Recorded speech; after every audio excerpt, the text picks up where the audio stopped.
Hello beautiful soul! Welcome back to my channel. This is Mecha Ame from Japan, Kabayan Leo. This reading is for you, June 1 to June 15, 2026. Maraming salamat muna sa mga subscriber, new subscriber, cross-watcher, at sa mga bagong pasok dyan. Welcome na welcome kayo sa bahay ni Ate Aimee. Sa mga nag-like, comments, sa nag-hype ng video ko, sa mga nagpa-personal reading, sa inyong lahat. God bless you all. Kung gusto mo na energy mo lang talaga, ang gusto mong makuha natin, all the details is in description below. Or kumonect na kayo sa aking Facebook Messenger, ilalagay ko sa screen para hindi kayo ma-scam din ng iba ha, kasi may nanggagaya sa atin. Leo. Ba't baliktad ba to, ate? Okay, Leo. Grasshopper, situation in the balance that require careful handling. Tanda mo, lahat to ha, iniinom, kinakain, pera, sarili, basta yan. Kailangan mo magkaroon ng balanse sa lahat ng aspeto ng buhay mo. Kahit sa mga pakikipag-communicate, o kaya mga gawain, decision, movement mo. Careful handling. Handling ha, ito na yon. And meron kang butterfly, maaari makita ka ng tipaklong, o kaya yung ano ba to? May mga uri ng ganito ng tipaklong. O kaya makita ka ng butterfly. And change for the better. Ito yung sinasabi, no, grasshopper, try to make it balanced and care for handling in any situation into your life for the better. Kumbaga, may mga bagay ka na kailangan mong baguhin sa sarili mo for a better. Physically, emotionally, spiritually, kung saan aspeto ng buhay mo na iyan, no? Sa nakikita ko sa iyo dito. Mag-ingat ka rin kasi we have the bear, danger especially in money matter. Magkakaroon ng mga money issue, trabaho, o kaya sa trabaho mo, pwedeng na doon sa point na yon. Or mag-ingat ka kasi medyo may nagmamatyaga, no? Ako nakikita sa iyo. Ibig sabihin din is, pwede rin na baka ma-overspending ka rin, o kaya naman is may mga pangaakit o maaakit ka, o pwede may makipag-communicate sa iyo when it comes to money, kaya mag-ingat ka na hindi ka maloko or hindi labis-labis, no? And meron kang turkey o someone is behaving stupidly, maybe ikaw ito or someone who's connected sa iyo. You are dealing or relationship with a woman with a blonde, gray or white hair. Pwedeng ikaw ito or mga tao na connected sa iyo, no? Pwede rin itong tao na to is may ko-connect sa sa'yo kasi may problema siya sa pera, or ikaw ko-connect ka sa kanya kasi may problema ka sa pera. Or pwede rin siya si Turkey, no? Yan, na medyo nagbe-behave siya ng hindi maganda sa iba sa inyo. Or kung sino man siya, or kung ikaw mo ito, tingnan pa natin. And advice from a friend. Pag titingnan ko ito si per woman, tsaka ito, pwede rin kasi is, merong person na pwedeng meron siyang nararamdamang sakit, no? Or may sakit, no? O may pain siya nararamdaman. Kaya handito si grasshopper na kailangan ng careful handling. Ibig sabihin, a person na medyo may fragile situation, no? Or maybe this is you. Advice from a friend, makaka-receive ka ng advice from a friend, pwede rin dito sa babae na to, or ikaw ang bibigay dito sa kanya, vice versa. When it comes sa friend, tandaan mo palagi na hindi lang yan as a friend, kapatid, anak, magulang, karelasyon, kung sino man yan, ano. Success, congratulations, you have a success. Pag-uusapan ka rin, may mga magagandang magaganap o mangyari. Also, this is sa pagbabago, no? Kasi bakit? Dito kasi si grasshopper. Yeah, may mga pagbabago magaganap o mangyari sa iyo, or pwede na dun sa point na may mga bagay na mag-heal. May mga bagay na i-heal, i-recover or ma-recover. Mga ganong sitwasyon, ano, sa iba sa inyo. But still, congratulations sa iyong success. May magsasuccess to 1 to 15 kung sa aspeto ng buhay mo yan. Doing something risky, taking a chance. Kung may mga bagay ka daw na gagawin, take a risk kasi it will success sa buhay mo. Yeah, siguro may mga susubukan ka, makikipagsapalaran ka, or magte-take a risk ka talaga by this first half ng June, ano, sa iba sa inyo. Ako nakikita. Pero congrats kasi magsasucess siya. Someone will try to make you do something against your will. Ay, pwedeng itong babae na ito, mag-ingat ka na lang, or pwede rin kasi ikaw ito, no? Kasi sinasabi kasi dito, kailangan mo daw ng pagbabago. Yan. Kung sa iba dito is mag-ingat na lang kayo kasi may mga tao or may tao na hindi maganda yung energy niya pagdating sa iyo. So ha, ingat ka ha. May aso ba kayo? Baka kunyari friend mo siya, kausap mo siya, pero hindi pala maganda yung energy niya sa'yo, di ba? Ingat ka pa rin sa mga nakausap mo. You need to protect yourself din.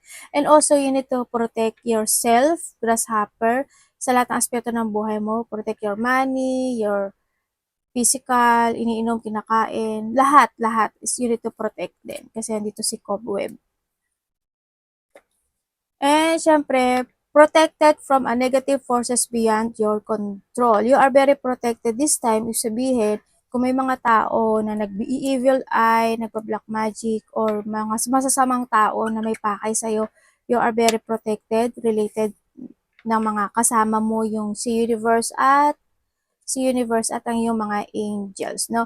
Andito rin yung point when it comes dito is you need to protect yourself tulad ng sabi ko kanina, or may tao kang gustong protektahan or someone's want to protect you. Yun na nakikita ko sa iyo dito. May mga sitwasyon na no, basta mag-ingat ka, no, when it comes to control your situation. Pwedeng baka ma-uncontrol ka kasi nandito si Club. Yan, kung sa aspeto ng buhay. Basta, you need to control yourself and protect lang, ha? Kumbaga, limitation and boundaries is needed din sa iba sa inyo.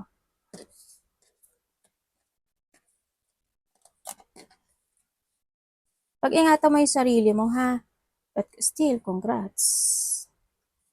Kung kailangan na may mga dapat nang baguhin at aksyonan nyo na, ha?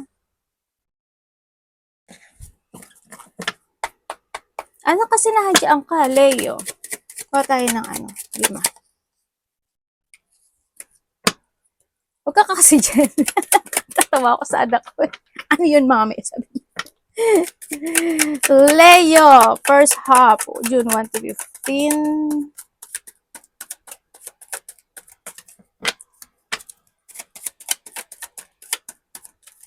Okay. Ay, sorry. Okay, Leo. Oy, may third party dito. Sabi ko sa'yo, may club ka, we have an enemy. Iba sa inyo is may enemy ka, may taong hindi pwede pagkatiwalaan, at mag-ingat ka rin sa mga nagpi-flirt dyan, o baka naman may mga clinging o nagpi-flirt sa inyong mga mahal sa buhay. Yan, may third wheel sa iba sa inyo. And then, syempre, iba sa inyo is there's a cheating. Pagdating kasi sa cheating is hindi lang yan sa karelasyon. Pwede rin yan sa mga kaibigan mo, no? Nandun sa point na yan. Pwede pinag-uusapan ka, o kaya naman is nandun yung point na may mga nakakausap ka na hindi mo talaga sila pwedeng pagkatiwalaan kasi nga backstabber sila. Yun ang nakikita ko sa iba sa inyo. Yan, baka handito rin yung point na maaring may tao na maglambing sa iyo, sa iba sa inyo, no? Kaya ingat ka rin, kaya hindi rin sinasabi si Cobweb, protect yourself, and grasshopper, kumbaga is, careful handling. Kaya ingat ka pa rin, kumbaga baka mamaya may maglambing lang, mag-go ka naman kaagad, di ba? Pero nasa iyo pa rin, is your control din naman, And may mga agreement, reconciliation, and consideration. Andito yung point na magkakaroon ng mga medyo may gulo, o kaya na hindi pagkakaintindihan, o kaya naman meron ka mga challenge na pagdadaanan by 1 to 15, as in kung saan aspeto ng buhay mo yan. Andito rin yung point na magkakaroon ng mga union, reconciliation, and communication. Kasi andito rin siya. Ibig sabihin maraming tao, no? Yan. Hindi ko alam kung bakit maraming tao. Sa iba dito, mga agreement. Yan, pakikipag-usap, or sa iba, pakikipagtalo, pakikipag-competition sa iba, o kaya naman is union and getting together sa iba. Yan. Yung dito, iba naman dito, may mga sitwasyon o papaboran. No? May mga papaboran na sitwasyon. Ikaw or siya ito sa'yo. Para may mga ganong sitwasyon. Or sa mga sa paligid mo. O kaya makakaramdam siya na bakit siya pinapaboran mo, ako hindi, ganyan-ganyan. Pwedeng vice versa, no? And nandito rin yung point of experience, training, and development. Nandito ka na sa sitwasyon mo na you're learning to grow. No, mas magiging more on creative ka this time. May mga bagay ka na aralin, iisipin, sisiya sa atin, and magiging very creative ka this time sa nakikita ko sa iyo dito. Baka may mga isusulat ka rin, may mga re-reviewin ka, o kaya may mga babasahin ka, o magre-research din yung iba. Sa iba sa inyo, may mga susubukan kayo ng mga bagay-bagay o sitwasyon sa buhay mo, no? Yan, may mga pag iti-train, may mga pagti-train situation. Halimbawa, kakabisaduhin, iti-train mo yon, i-develop mo yon, papracticein mo yon, i-expertise mo yon, o kaya i-develop mo yun. May mga ganong sitwasyon. Ako nakikita. Pwede rin siya sa mga connection, no? Third party man yan, or mga kaibigan, o sa mga bagay na gusto mong subukan, o gusto mong simulan, o simulang muli na doon sa point na yun. Kung ano man yung pag-aaral na yan, congrats, o alamin.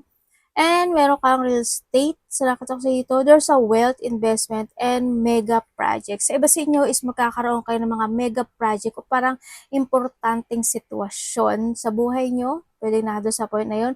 Pwede sa iba sa inyo may mga papers and documents, baka may mga isusulat ka, i-speech ka, or may mga proyekto na mega project ka talaga na gagawin, desisyonan, aaksyonan, mga ganyan. Andito rin yung point na sa iba sa inyo is siguro mas more ka magkakaroon ng disiplina this time, magpo-focus, saka magkakaroon ka ng mga logic organized this time, sa iba sa inyo. Maaari din na iba sa inyo is you're starting to invest. You're learning or you're starting to invest ngayon this time sa mga pangarap mo sa buhay. Alam mo, gusto mo ng bahay, mag-invest ka na, kumbaga magpaplano ka na, mag-iipon ka na, o kaya naman bibili ka ng bahay, lupa, 'di ba? O lilipat ka ng bahay, ng pwesto, ng tirahan, kung ano man yan, sa iba sa inyo. O baka nagbebenta ka rin ng real estate, o kaya may mga loan kayo, no? May mga nilo-loan, o mga gustong lumipat, kumbaga tulad ng sabi ko. Pero kasi sabi dito, live and learn, parang pag-isipan mo munang maigi, kung lilipat ka ng bahay or may mga pagpaplano. Sa iba sa inyo is aralin nyo, no? Kumbaga isulat nyo, o okay, eto, halimbawa, para magtiting advantage ka kasi doon. Halimbawa, eto yung sahod ko, dapat ganito, ganyan, ganyan, ganon, ganon, ganon. Mga ganon. Magkaroon ka ng logic organized kung tama or hindi, or kung magpapatayo ka ng apartment, bahay, lilipat, bibili, kung ano man yan, natirahan, yan. Basta you need to focus to invest more to yourself, no? Pag-aralan mo maigi kung ano yung mga creation na gagawin mo this time. Kasi pwede ka rin kasi itong mag-struggle, ang nakikita ko sa iyo dito. And nandito yung mga natural disaster, risk, frustration, and survive. Sabi sa inyo is meron kayong mga pagdadaanan na pagsubok talaga as in a challenge. Pwede may mga bagyo, ulan, mga thunderstorm, mga natural disaster ng buhay. Ano ba yun? Halimbawa, kahigpitan sa pera, 'di ba? O kaya may mga frustration, may mga makakausap ka, mapoprostrate ka, may mga gagawin o decision ka na medyo mapoprostrate ka. O kaya sa trabaho mo, sa pera mo, kung saang aspeto mo, sa karelasyon mo. Pero still, you will survive, no? Na doon sa point na yon. Ang mangyayari sa'yo, magsusurvive ka pa rin. Parang tatayo ka para kayanin yung bagay o yung sitwasyon na yon. Kaya congrats pa rin kasi Leo ka eh, 'di ba? Leo ka, you're strong talaga sa nakita ko dito. May mga risking situation o may mga magte-take a risk ka talaga sa iba sa inyo. Yan. Pero dito, unexpected ito, no, sa iba sa inyo. Yan. May mga unexpected situation happen na darating sa inyo. Parang hindi mo aasahan, mga ganon. Siguro mga pain, unexpected a flow of emotion, mga ganyan. Pwede rin na disappointment, ganyan. O kaya sa sarili o sa mga makakausap o makakasalamuha mo kasi maraming tao rin ako nakikita. O kaya sa mga gagawin o action o movement mo, sa iba sa inyo. Ay, may pupo dyan, anak ah. Leo, kahit pa paano maganda yung card mo. Ay, meron ka palang stop, Okay. Leo, it comes dito sa stop na ito. Ang nakikita ko sa'yo dito is may mga bagay na kailangan mo nang i-let go, ipagpaliban, i-delay, or i-stop. Siguro naman, alam mo sa sarili mo kung ano yon. Okay? Nando yung point. Or pwede rin naman may tao ka na sasabihin mo, uy, wag ganyan, ganito, ganyan, ganyan. Hindi pwede yan, mga ganyan. No? Pwede rin nando yung point, may mga break parang when it comes to a break, yan halimbawa, magre-recharge ka, magre-rest ka, mag-holiday ka, o hindi naman siguro break, breakup to, no? Hindi, sa tingin ko hindi siya breakup. Mga magbe-vacation ka, mga ganon. Magre-resting time ka, magte-take a breath ka, mga ganon.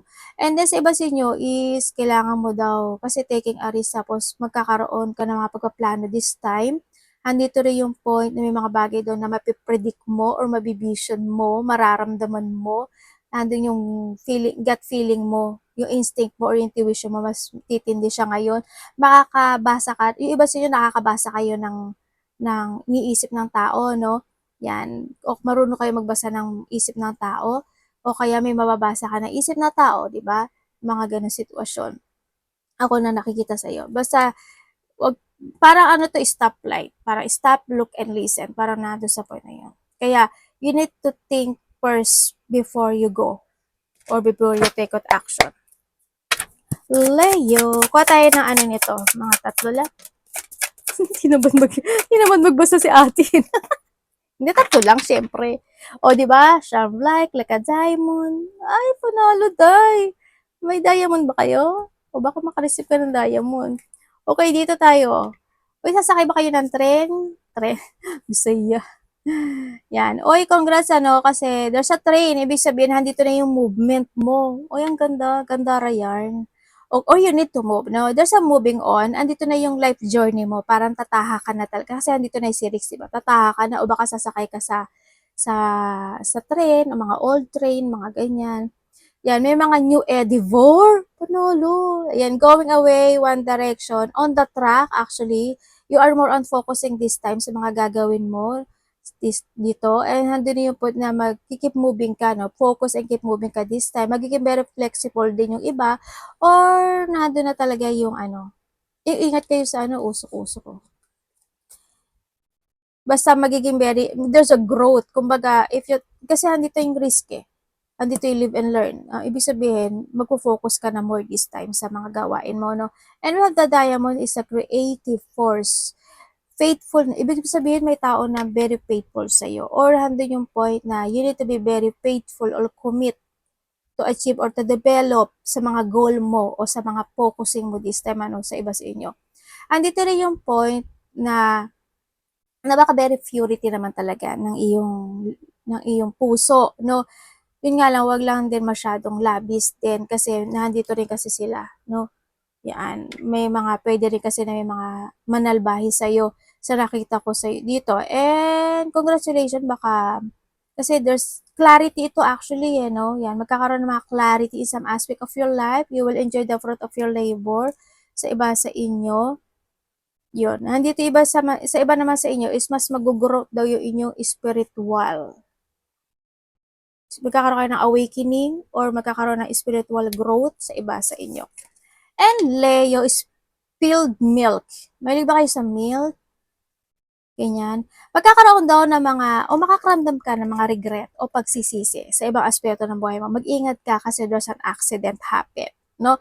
Ikaw o someone who's connected sa'yo, malaki man o maliit yan, but still mag-ingat ka sa mga desisyon mo tulad ng sabi ko kanina. And may mga pagkakamali na pwedeng gawin.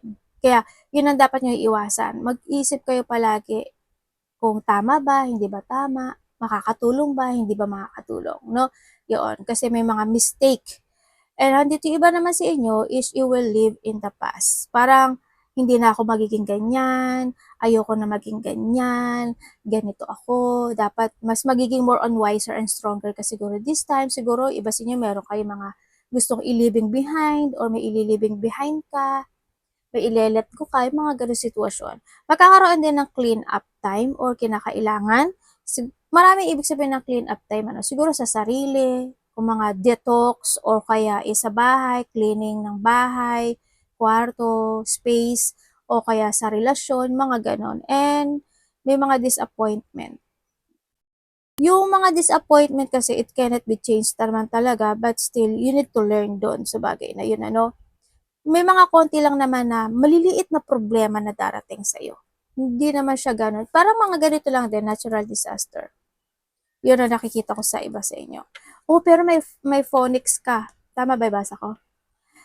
Transformation, pagbabalik ng iyong liwanag. pagbabalik ng iyong lakas, paglaya. May ibon ba kayo? Yaan. Alam mo, malaki yan eh. As in, there's a renew situation. Ibig sabihin, magkakaroon ng mga renewal o pagbabago na sa sarili mo, no? Babaguhin mo na yung sarili mo. Kumbaga, pagbabalik uli ng dating ikaw. Yan, may mga new era. Wow, ang ganda. Ganda nito ba? The end is just the beginning. Ooh, there's an ending and the beginning happen. Kasi ito ka na, oh. Mukhang magliliyab ang iyong power this time. Mukhang there's a hot situation na at least ano to eh, big transformation and big, sa iba dito, big renewal happen. Or may mga situation na magiging hungry ka, mga ganyan. Related ka ba kay ano? We have the Aries, Pisces, Scorpio, Gemini. Ang ganda nito, oh. Resurrection, revert. O, di ba sabi ko sa'yo, revert eh. Andito na yung ano, you destroy something. Parang merong kang bubuwagin na sitwasyon o may mga gusto ka ng buwagin na sitwasyon sa buhay mo. Ando sa point na yon. Pero magra-rising up ka this time eh. Sa nakikita ko sa ito. Congrats, congrats, as in congrats. Uy! The Wheel of Karma. Hello? Meron. Oh my God, nangyari? Congrats! You have the Gemini. 8 din siya, oh. Oh. 1598. Gandala. Yes, there's a karma. Dharma, Dharma tuloy. Destin. Inevitable cause and effect. Divine intervention, no? When it comes dito, kung titignan ko, yung itong divine intervention mo, good to. As in, maganda yung resultang mangyayari sa iyo. No? Sa nakikita ko dito, ito yung rise and fall circumstances. May mga, meron kang divine will. Alo, ang ganda. Merong kang ginawa o may gagawin ka na isang sitwasyon sa buhay mo na magiging maganda yung bunga niya. Sa iba naman dito, may desisyonan kayo. Sa iba naman sa inyo is, this a beginning of a cycle happen into your life. May mga bagong opportunity na darating, mga project, creation, mga ganyan. Or hando na yung point na may ibibigay sa yung blessing talaga sa universe, ganyan. Ako nakikita sa iyo. Meron kang hindi nakikita na mahuhustisyahan. Meron kang hindi nakikita na mangyayari, kumbaga. Parang halimbawa kasi mangyayari siya in a good term ha. Sa iba naman sa inyo, handito yung may mga bagay ka na na-correct, a-actionan mo na, hahanapan mo ng clarity or magkakaroon ka na ng clarity, magkakaroon ka ng mga decision na ngayon, nandun sa point na yun, nandun na yung value things or value situation na mangyayari sa iyo or decision mo to sa iba sa inyo. O di ba ang ganda? Ang ganda nung as in maganda 'yan, as in. May mga good luck, good karma, good fortune. And magche-change yung fortune mo this time sa nakikita ko sa dito. Yan. Pero iba sa inyo may mga bagay kayo na stop muna ha. Yan, kailangan mo muna ng strategy. Kung saan aspeto ng buhay mo yan. Arigato namaste, God bless.